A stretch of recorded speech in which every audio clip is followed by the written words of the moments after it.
Cricket అనేది తక్కువ మంది చూజ్ చేసుకుంటారు. ఎందుకంటే దానికి ఎక్కువ డబ్బులు వెచ్చించినాము, లేకపోతే ఒక అపోహ ఉంటుంది, పైరవి జరుగుతుందనో ఏదో అపోహ ఉండి ఆ గేమ్ను సెలెక్ట్ చేసుకోరు ఎవరు కూడా.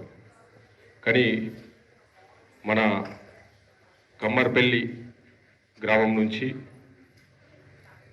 సౌమిత్ మరి రూరల్ బ్యాక్గ్రౌండ్ నుండి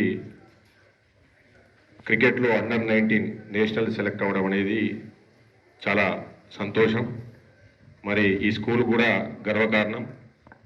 పీటీ సార్ కూడా, మా ఫాదర్ కూడా ఫిజికల్ డైరెక్టర్, పీజీహెచ్ఎం రిటైర్డ్.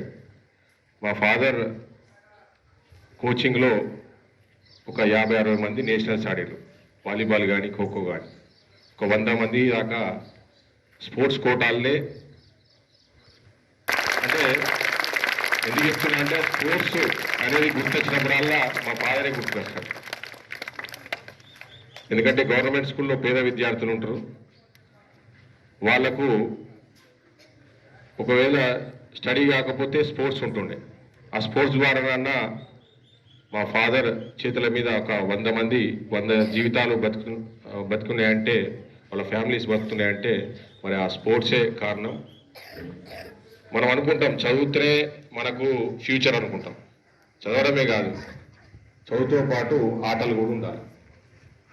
ఆటలు ఉన్నాయనుకో మనం ఫిజికల్ ఫిట్నెస్తో పాటు మెంటల్ కూడా స్ట్రాంగ్ ఉంటాం.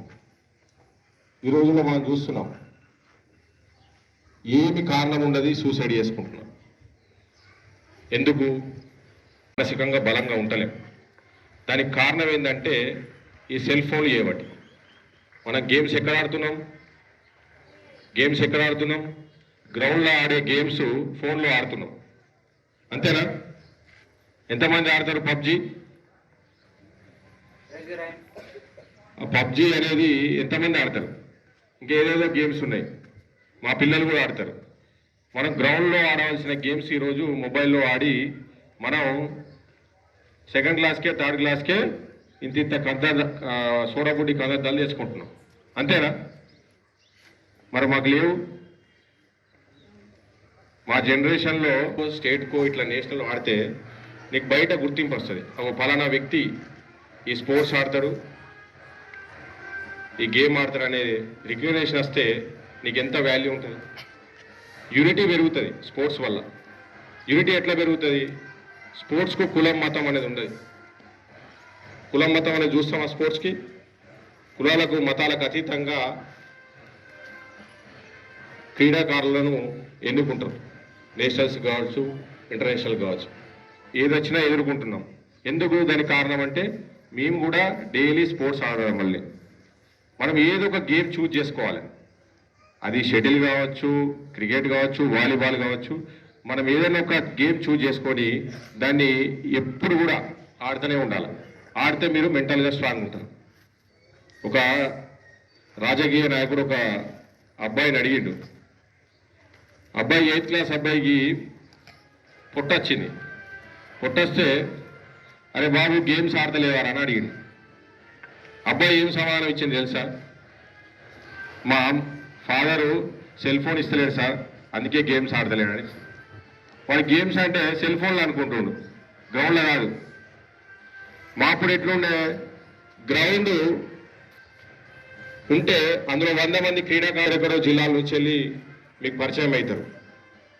అంతేకాకుండా మోస్ట్ ఇంపార్టెంట్ థింగ్ ఏంటంటే లీడర్షిప్ క్వాలిటీస్ పెరుగుతాయి. అసలు వే ఆఫ్ స్టైల్ అనేది మారిపోతుంది స్పోర్ట్స్ వల్ల. లీడర్షిప్ క్వాలిటీస్ అనేది రేపు నువ్వు ఏదైనా ఉద్యోగం చేయొచ్చు, ఆ ఉద్యోగంలో కూడా నీ డిసిజన్ మేకింగ్ కానీ నీ లీడర్షిప్ క్వాలిటీస్ అనేది వేరే ఉంటుంది స్పోర్ట్స్ పర్సన్కు, నాన్ స్పోర్ట్స్ పర్సన్.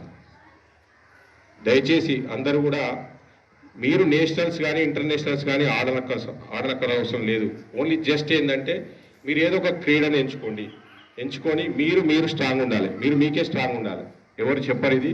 మీరు మీకే స్ట్రాంగ్ ఉండి చదువుతో పాటు స్పోర్ట్స్ను కూడా మరి దాన్ని ఎంకరేజ్ చేయాలని చెప్పేసి ప్రిన్సిపాల్ గారికి కోరుతూ మరి ఈ అవకాశం, చక్కటి అవకాశం ఇచ్చినందుకు మరి సుమిత్ నేషనలే కాదు రేపు ఇండియా టీం తరఫున కూడా ఆడాలని మనస్ఫూర్తిగా కోరుకుంటూ మనం సుమిత్ను మరి అందరం కూడా అతని ఆటోగ్రాఫ్ కోసం ఎదురు చూసే విధంగా మనం ఉండాలని చెప్పేసి మనస్ఫూర్తిగా కోరుకుంటూ సెలవు తీసుకుంటున్నాం.